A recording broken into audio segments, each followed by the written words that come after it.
Under the order that was issued today, first of all, the court has determined that the media will participate in the proceedings subject to the limitations of that order.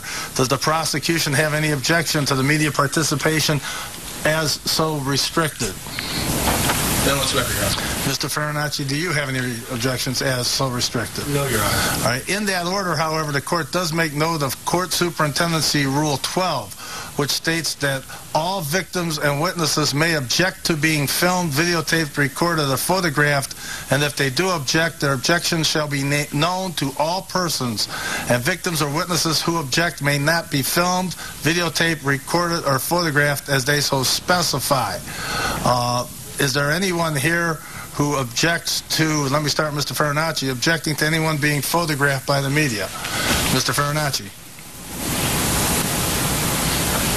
Your Honor, I believe the family members asked that may not be, that the face is not be photographed. All right. So the media is instructed not to take facial photographs of any of the family members, which are the two aunts, the grandfather, or T.J. Lane. Photographs not showing facial features will be permitted. That brings us to the issue of the Rule 7, detention, which is the main purpose for us being here today. And with that, Prosecutor Joyce, it's the burden on the state to demonstrate to this court that the requirements of Juvenile Rule 7A, which reads that a child taken into custody shall not be placed in detention or shelter care prior to final disposition unless any of the following apply.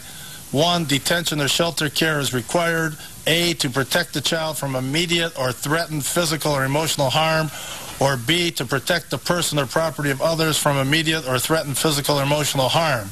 2, the child may abscond or be removed from the jurisdiction of the court. 3, the child has no parent, guardian, custodian, or other person able to provide supervision and care for the child and return the child to the court when required. 4, an order for placement of the child in detention or shelter care has been made by the court. 5, confinement is authorized by statute. So, Prosecutor Joyce, the floor is yours. Thank you, Your Honor. May it please the court. Yesterday, law enforcement officers responded to Chardon High School for a report of an active shooter in the school.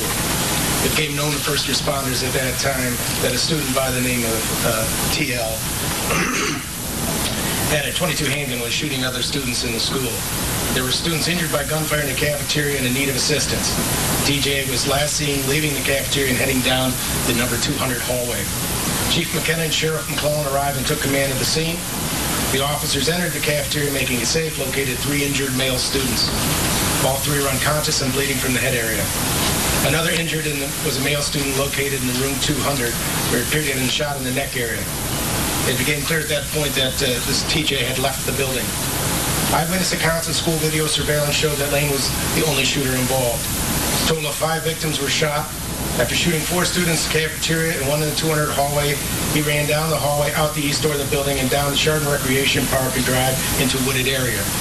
At 8:37 a.m., he was located on Wooden Road and taken into custody by Deputy John Billisika without incident.